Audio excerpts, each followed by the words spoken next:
Licenia Espinel comparten un diálogo con el invitado.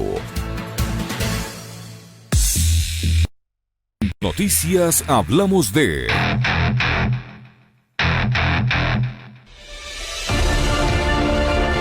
Frente al cruce de acusaciones entre los vocales del Consejo Nacional Electoral y los jueces del Tribunal Contencioso Electoral sobre la inscripción de candidatos del Movimiento Justicia Social, Medardo Oleas, expresidente del Tribunal Supremo Electoral, los acusó de actuar de manera irresponsable protegiendo intereses políticos de las organizaciones a las que se deben.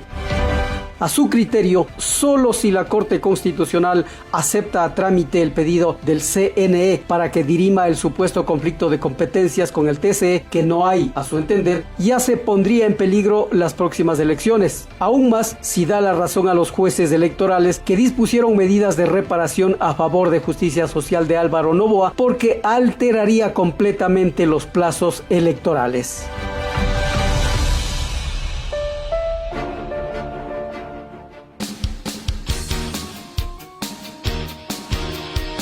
Pichincha Universal.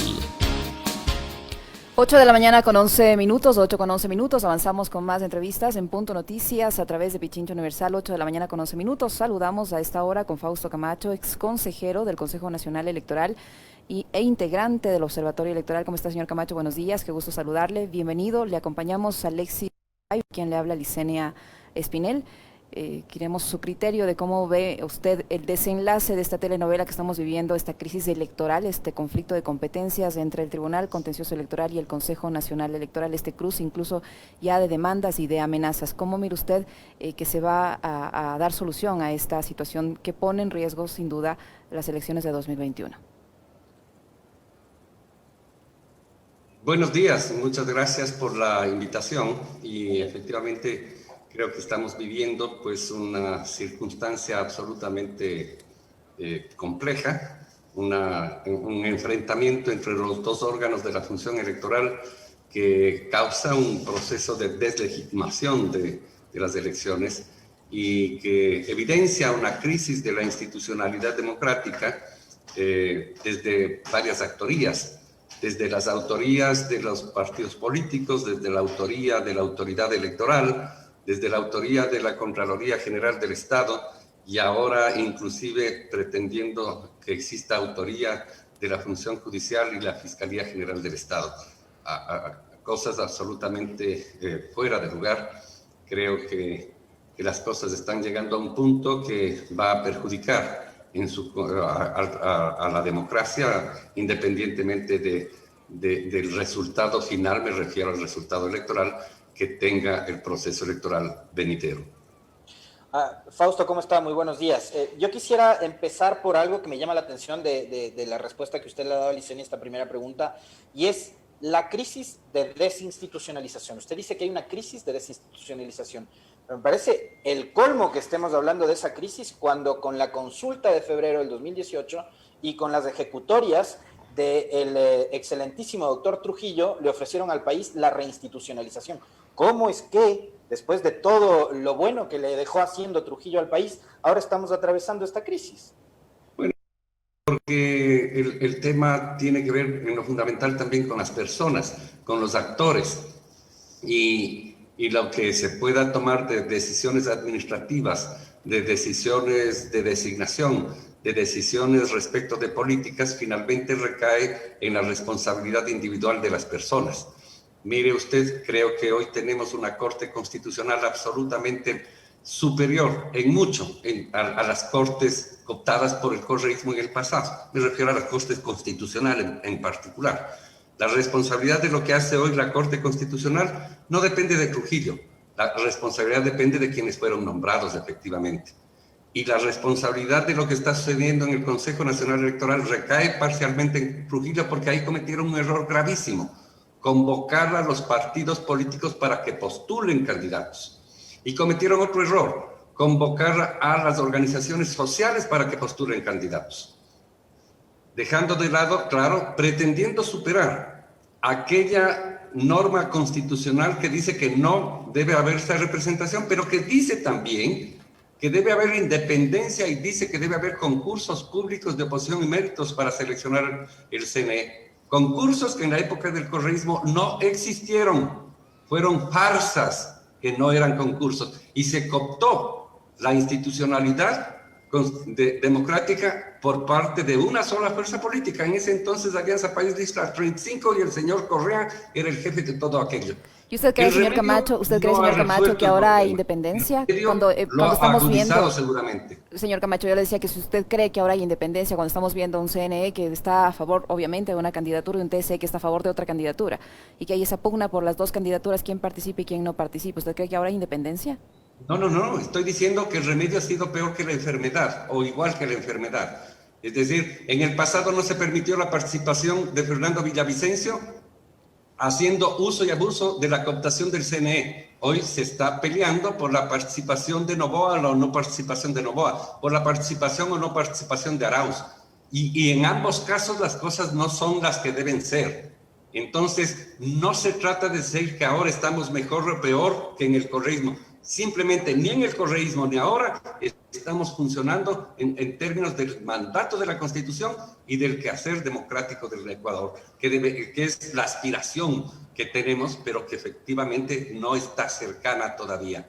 ¿Cómo hay que asumir, Fausto, las declaraciones de esta semana de dos de los consejeros electorales? De Pita, que por un lado dice sí se puede modificar la fecha de la primera vuelta, y las de Verde Soto el día de ayer, que dice no se debe modificar el 7 de febrero, tienen que ser las elecciones, y además dice que ya está harto, que ya no quiere estar ahí. ¿Cómo hay que asumir esas declaraciones de quienes son los encargados de llevar adelante este proceso ordenado, transparente, y que se dicen, se desdicen, arman mayorías que duran semanas, a veces hasta días? Bueno, tiene que ver con esa crisis de institucionalidad, repito. Y efectivamente, tú tienes que, vamos a analizar desde el punto estrictamente legal. La fecha de las elecciones de la primera vuelta sí se puede modificar, porque en derecho las cosas se deshacen como se hacen. ¿Quién fijó la fecha? El Consejo Nacional Electoral. ¿Por qué lo hizo? Porque así la ley le da esa prerrogativa. Desde mi punto de vista, una equivocación de la ley, pero mientras sea la ley, es la ley. Entonces, si es que el Consejo tiene la capacidad de efectivamente fijar la fecha, tiene la capacidad de cambiarla, en la medida en que no ponga en riesgo fechas que están en la Constitución, como que el 14 de mayo tiene que estar en funcionamiento la Asamblea y el 24 de mayo tiene que estar posicionado el presidente de la República. Entonces, si hablamos del 7 de febrero, que las elecciones pueden ser el 15, pueden ser el 15, pueden ser el 21, pueden ser el 21, para hablar de domingos, ¿no? Porque también nadie en ninguna parte dice que la elección tiene que ser domingo. Hay un tema de cultura, de tradición. Tradición, ¿no? Pero si es necesario que se haga un miércoles, se puede hacer un miércoles. Estoy diciendo hipotéticamente desde el punto de vista legal. Entonces, técnicamente sí se puede. Políticamente es inconveniente, tanto para el proceso electoral, tanto para el Consejo Nacional Electoral, cuanto para la propia legitimidad del proceso.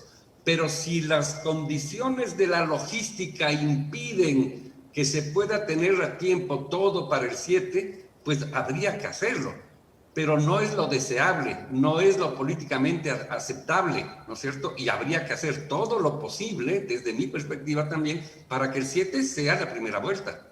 Y ahí una pregunta, Fausto, porque digo, como en este país estamos, digamos, en el vaivén de las coyunturas, y como la ley en este país nos hemos acostumbrado a que se la estire como melcocha de baños, puede aparecer un abogado constitucionalista de esos doctos, ¿no?, que tenemos, que diga, bueno, como me cambiaron la fecha de las elecciones, pero como el resultado no me gusta, impugno.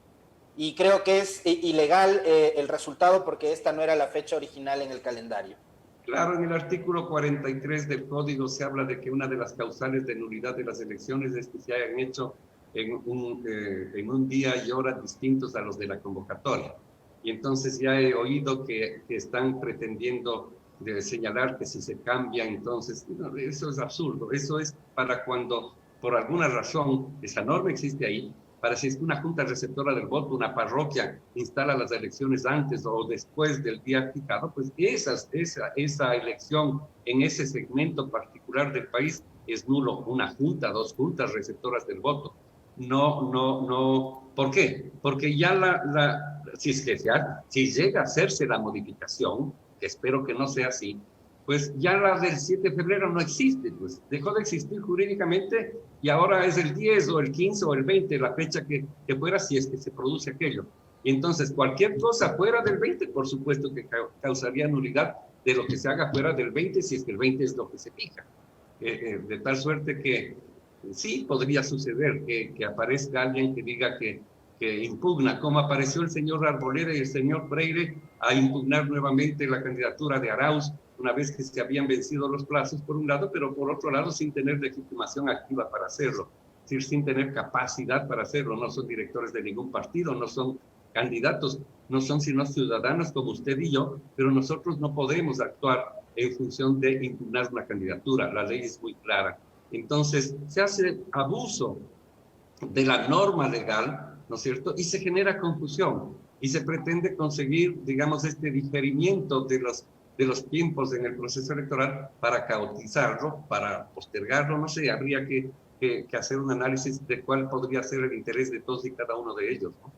Señor Camacho, ¿qué futuro tienen este cruce de denuncias, de demandas que hay entre los integrantes del Tribunal Contencioso Electoral y el Consejo Nacional Electoral?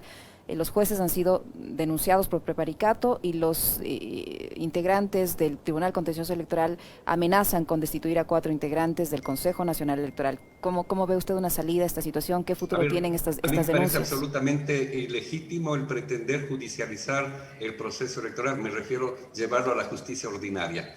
Es más, hay norma constitucional y legal que blinda a los consejeros y consejeras del Consejo Nacional Electoral y a los jueces y juezas del contencioso respecto de juicios penales que se puedan plantear por el desarrollo de sus funciones. Hay una excepción que la propia ley establece y que tiene que ver con violencia intrafamiliar o delito flagrante. Obviamente, si un juez o un consejero digamos, golpea a su cónyuge o a sus hijos o atropella a una persona y la mata y efectivamente ahí está la evidencia, eso no se puede impedir. Pero lo que se pretende con la norma es justamente que se haga lo que está haciendo Pita y Verde Soto, de judicializar el proceso en la Fiscalía. Eso la propia norma lo impide. Tanto así que la Fiscalía, en vez de simplemente abstenerse, no en este caso, en uno anterior, ¿no es cierto?, hace una consulta a la Corte Nacional respecto de si es que se pueden o no iniciar procesos penales en contra de los consejeros. Entonces, la Corte, hasta donde yo sé, todavía no responde, pero no puede responder ninguna otra cosa que no sea que no se puede, porque hay norma explícita, expresa en la ley. Está blindado justamente para evitar que se judicialice la política electoral. Que si es que hay delitos electorales, que esa es otra cosa, si es que hay delitos electorales, tienen que ir a la Fiscalía. Porque el contencioso electoral no es competente para tramitar los delitos electorales, es competente para tramitar las infracciones electorales, las contravenciones, algunas de ellas del CNE y otras el propio contencioso electoral. Pero el delito electoral que está tipificado en el COIP, ese sí debe ir a la Fiscalía, pero no para resolverse en función de inscripción de candidaturas, por Dios, para resolverse en función de temas tan complejos como efectivamente, digamos, por ejemplo, el fraude que está tipificado en el COIP o cosas de esa naturaleza, el uso de los recursos públicos y pasan ya a ser temas de malversación, de peculado. Tienen que seguir el curso, pero no para definir el proceso electoral, sino para definir la responsabilidad penal de los autores y sancionarlos, obviamente, en el ámbito penal. Pero eso es otra cosa. Fausto, más allá de la falta de preparación de quienes hoy están al frente del Consejo Nacional Electoral, por sus ejecutorias uno se da cuenta de que no estaban preparados para asumir el cargo. Hay un nivel de incompetencia y de inoperancia que es inaudito. Y usted, que es un conocedor de la materia electoral, yo quería preguntarle sobre el origen de este problema. Y aquí es que el Contralor se mete y dice, a ver, he revisado el tema de las firmas y resulta que estos 4 movimientos, entre esos el de Justicia Social, ya vimos que otros 2 finalmente mantuvieron su registro electoral. no tienen que participar y se mete la Contraloría. Vamos por ahí, partamos de ahí, porque esto que está ocurriendo con Justicia Social tiene su origen en un informe de Contraloría. ¿Qué tenía que hacer Contraloría metiéndose en temas electorales?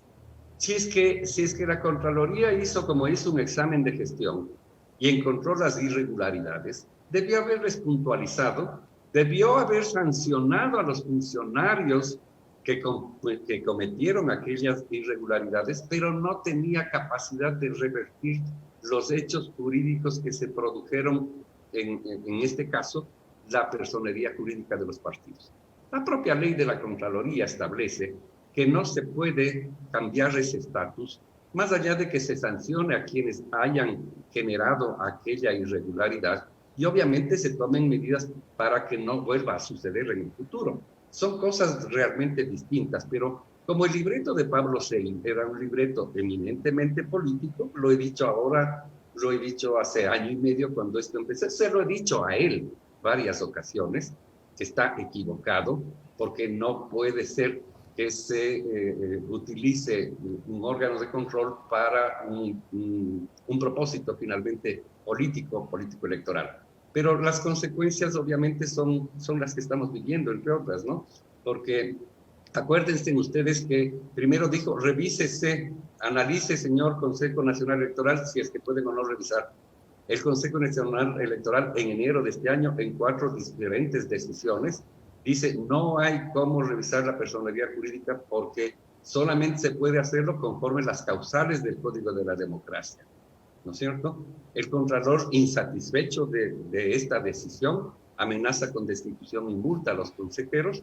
En un hecho vergonzoso, los consejeros cambian de opinión y inician un proceso administrativo bajo las reglas del COA para retirar la personería jurídica sin presentar una sola prueba que diga, estas son firmas falsas y aquí está el listado de las firmas falsas y son falsas por esto, esto, esto, esto, esto. Nada. La Contraloría no entrega elementos de juicio. Los partidos que acuden o movimientos que acuden a su defensa piden elementos para poder ejercer su defensa, no se les entrega ni siquiera el listado.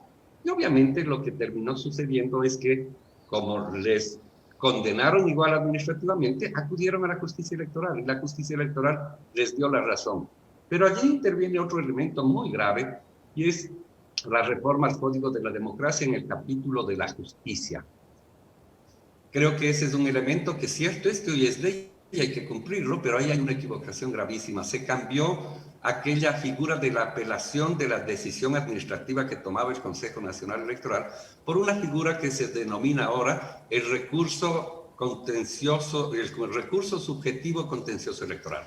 Al convertirse en recurso subjetivo, se supone que hay una afectación a los derechos de las personas y entonces avanza más allá la capacidad del contencioso electoral de simplemente revisar la decisión, o de decir si es que es procedente o improcedente la decisión administrativa tomada por el Consejo Nacional Electoral, y entonces abre la puerta a esta posibilidad de la reparación integral de los derechos, etcétera. ¿Por qué? Porque ahora la ley dice que ese recurso es un recurso subjetivo y jurídicamente significa que hay de por medio afección de derechos. Y al existir la afección de derechos, si es que se acepta que hay la afección de derechos, hay la necesidad de la reparación del derecho. Pero eso es un concepto que está bien para los derechos humanos, que está bien para la justicia ordinaria, no para la justicia electoral, porque la justicia electoral debe ser absolutamente, digamos, concreta y resolver los problemas que se presentan en el proceso electoral con oportunidad. Adicionalmente, en la reforma del capítulo pertinente a la justicia electoral, la Asamblea tramitó un paquete entero sin un debate a fondo y, entre otras cosas, amplió los plazos para tomar decisiones del contencioso electoral y los amplió en demasía, lo cual trae como consecuencia pues la demora en la toma de las decisiones. Y efectivamente creo que la prueba que estamos viviendo ahora demuestran que esas reformas no fueron lo suficientemente meditadas, y yo lo he dicho en otras ocasiones y yo lo repito, de alguna manera fueron hechas reformas a la carta para el Tribunal Contencioso Electoral. Ellos son los autores de la reforma y la Asamblea realmente ni siquiera la discutió. la metió en el informe del segundo debate y la aprobaron sin haberla discutido a profundidad. Y hay una irresponsabilidad de todos, de absolutamente todos los bloques, que no miraron con detenimiento particularmente eso, pero sí miraron otras cosas que están bien y otras cosas que les benefician. Por ejemplo, miraron perfectamente bien que la licencia sin sueldo para la reelección de los diputados no era desde la inscripción de la candidatura, sino solo para los 45 días de campaña. Ahí sí se preocuparon todos, toditos, ¿no? Es decir, aquí no se me libra ninguno. Entonces, esas son las cosas a las que yo me refiero, Alexis, de la falta de institucionalidad democrática. Porque no está de por medio el interés del funcionamiento del sistema republicano democrático, sino está de por medio el interés particular de la reelección, del partido, de los fondos partidarios, de lo que quiera que sea, de la inscripción, de la no inscripción. Y entonces ningún sistema va a funcionar cuando la cultura de los actores siga siendo esta. El diseño puede ser el más maravilloso del mundo, no va a funcionar si los actores no cambiamos, porque aquí hay una autoría de varios sectores, es decir, autoridad, partidos políticos. Es inadmisible que se inscriba, digamos, desde el punto de vista democrático, que se pretenda inscribir candidaturas como la de Bucaram, como la del propio Correa, más allá de que estemos de acuerdo, ¿no?, con sus criterios. Él no podía ser candidato. Es más, políticamente creo que cometieron un grave error al poner en riesgo la candidatura de su partido cuando inscriben a Correa, cuando inscriben a Noboa, cuando inscriben a Bucaram, cuando inscriben a pesantes, digamos, unos pesantes del... Bueno, el señor Resta de la... Pero bueno, Noboa no tiene impedimento de participar. O sea, Noboa no tiene ahora, pero es antiético lo que hizo Noboa. Eso yo le quería preguntar, señor Camacho. ¿Su candidatura debe ser o no debe ser calificada? ¿Su candidatura debe ser o no ser calificada? ¿Él debe o no ser inscrito? Tomando en cuenta que esa organización política ya tuvo sus tiempos, ya tuvo sus oportunidades, ¿se debe dar 3, 4, 5, 6, 7 oportunidades, las que sea, para aprobar una candidatura como la del señor Noboa? No necesariamente. Y este pedido de información que ha hecho la Comisión Interamericana de los Derechos Humanos sobre el caso del señor Noboa, ¿puede influir de alguna manera para que se califique esta candidatura? Yo presumo que sí, pero finalmente la decisión tienen que tomarla dentro de la función electoral. Nunca la decisión va a ser por fuera, no puede ser, porque cualquier decisión que se tome fuera de la función electoral no causa ejecutoria, pues. Entonces, ahí en el artículo 8 del Código de la Democracia, dice claramente que cuando hay conflicto de competencias o se cree que existe, el primer paso que tiene que existir es la posibilidad de la conciliación entre quienes están reclamando las competencias. Y efectivamente establece que si es que ese acuerdo no existe, pues es la Corte Constitucional la que debe definir. Pero lo que defina la Corte será para futuro. Porque, repito, la Corte no es organismo de alzada de la justicia electoral y no se va a pronunciar sobre el caso específico. Pero quería señalar muy brevemente lo de Noboa. Yo me refería a Noboa cuando él se proclama candidato al amparo de Adelante Ecuatoriano Adelante. Eso es antiético, eso no es democrático. ¿Por qué? Porque ese partido estaba a punto de ser cancelado, el trámite había terminado, todavía no se había dictado la decisión final. Pero no tuvo el 4% en el 2017, no tuvo el 4% en el 2019, no obtuvo asambleístas, no obtuvo alcaldes y concejales, estaba condenado a desaparecer. Pero le mintió al país descaradamente, diciendo efectivamente que le quitan el partido para impedirle ser candidato a la presidencia de la República. Entonces, esas cosas son las que afectan al desarrollo de la institucionalidad democrática y a un proceso electoral de libre competencia. Bueno, yo sí estoy de acuerdo además en la falta de seriedad, porque yo le recordaba ayer a Silka Sánchez, conversando junto a Licenia, que Noboa el 20 de agosto, si no me equivoco, le dijo al país que no iba a ser candidato y resulta que 2 meses después dice, no, sí quiero ser candidato. Finalmente, o sea, demuestra una falta de seriedad, que los propios actores políticos no están tomando esto como merece el país. Yo quisiera ir cerrando la entrevista, y ya se nos va acabando el tiempo, Liz, preguntándole a Fausto Camacho si hay confianza en este Consejo Electoral, que es el mismo que organizó las seccionales de 2019 y que le dejó a la provincia de Los Ríos 80 días sin autoridades ya posesionadas de su cargo. y que ahora nos tienen en esta incertidumbre. ¿Hay o no hay confianza de que el proceso electoral se va a desarrollar con transparencia, con prolijidad, etcétera, etcétera? La respuesta es obvia, Alexis. No existe confianza. El nivel de credibilidad de ese consejo es menor que el que tenía en el 2019. Según CEDATOS, ese nivel de confianza ha ido cayendo desde enero del 2019 a la fecha del 19% y a la fecha al 8%, ¿no? Una caída de varias encuestas que van mostrándonos 19, 15, 12, 9 y ahora en 8. Es decir, 8% de confianza es una cosa pavorosa y efectivamente no va a existir aquello.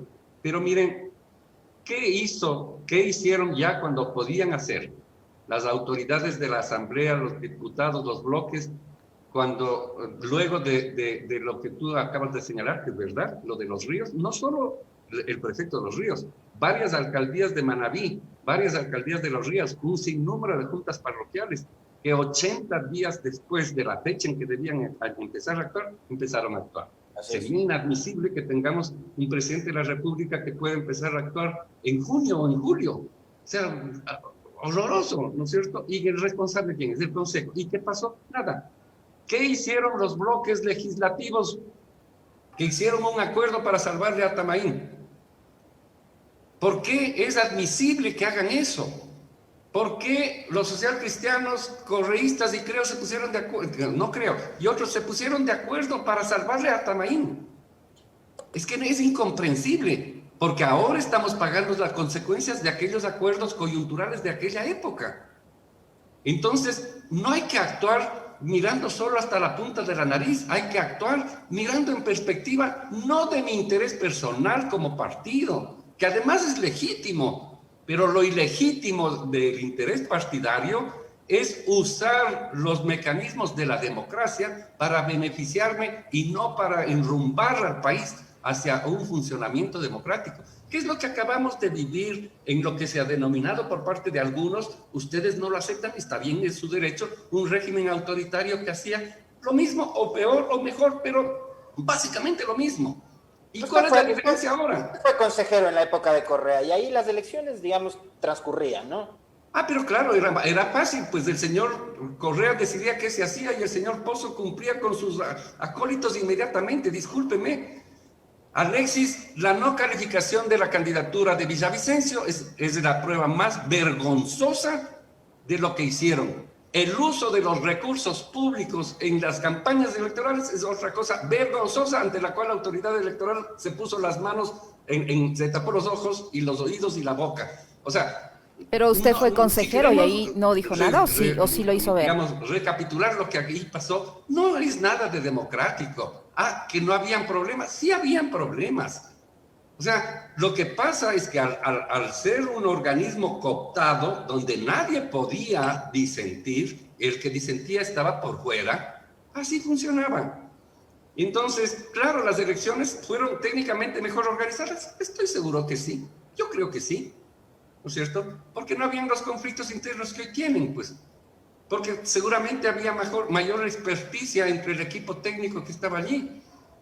Varias cosas que decir, pero democráticas, competencia en igualdad de condiciones. Pero con Correa ganó Rodas la alcaldía de Quito. No, por supuesto que sí. No te digo que no. Además, a ver, pero Rodas ganó la alcaldía de Quito y está bien, eso fue en el 2000.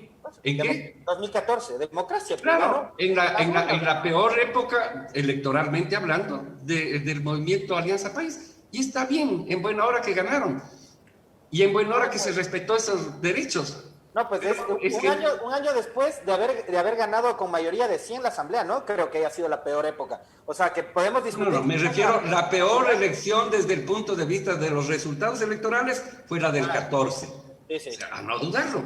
Y eso es normal en los procesos políticos, ¿no es cierto? Sería absurdo que se pretenda asumir posturas como las que asume la señora Tibisay Lucena, ¿no es cierto?, donde se hace todo para cambiar los resultados. No hemos llegado a eso acá, ni en la época anterior ni en la actual, pero hay irregularidades de tal naturaleza que afectan efectivamente a lo que está sucediendo en el proceso electoral. Yo no no creo que haga falta defender, o digamos, o el mecanismo de ubicar que hoy está mal es comparando con lo que pasaba en el pasado. Creo que la crisis de institucionalidad a la que yo me refería arranca antes de la presencia de Correa en la vida política y no se ha superado, porque Correa era la esperanza para muchos para resolver aquello. Sin embargo, desgraciadamente, en la etapa final de su gestión fue todo lo contrario. Justamente por ese régimen, digamos, por esa característica autoritaria que fue adquiriendo el gobierno, ¿no es cierto? Y que no dudó en judicializar a toda la lucha social, en judicializar a los defensores de derechos humanos, en judicializar a los defensores del agua, etcétera, etcétera, etcétera. Este no es, en todo caso, un panel para discutir ese tema. Es para discutir lo de ahora. Y lo de ahora está sucediendo cosas iguales o peores, y no hablemos de entonces, está mal, no funciona. Probablemente peores. Le agradecemos a Fausto Camacho por haber aceptado la invitación a este diálogo. Habrá tiempo para seguir hablando sobre los temas electorales, sin lugar a dudas, porque tiempo todavía resta, aunque poco, hasta llegar a las elecciones. Gracias, Fausto, muy amable. Alexis, gracias, dice, un gusto, hasta luego. Igualmente, muchas gracias. Son las 8 de la mañana con 40 minutos. La gente se ha pronunciado también sobre este tema. Les consultamos para esta entrevista. ¿Cree que la pugna entre el Consejo Nacional Electoral y el Tribunal Contencioso Electoral tiene el objetivo de aplazar las elecciones? El 100% opina que ese finalmente es el objetivo de esta telenovela. Y así como decía el señor Camacho, que todo antes estaba mal, que había esperanzas después, también con esa consulta popular nos ofrecieron una esperanza que las cosas van a cambiar, y aquí están las evidencias de que eso no ha sido así. Estamos peor que antes. Así es, y vamos a seguir hablando de los temas electorales ahora con en el contexto histórico, ¿no?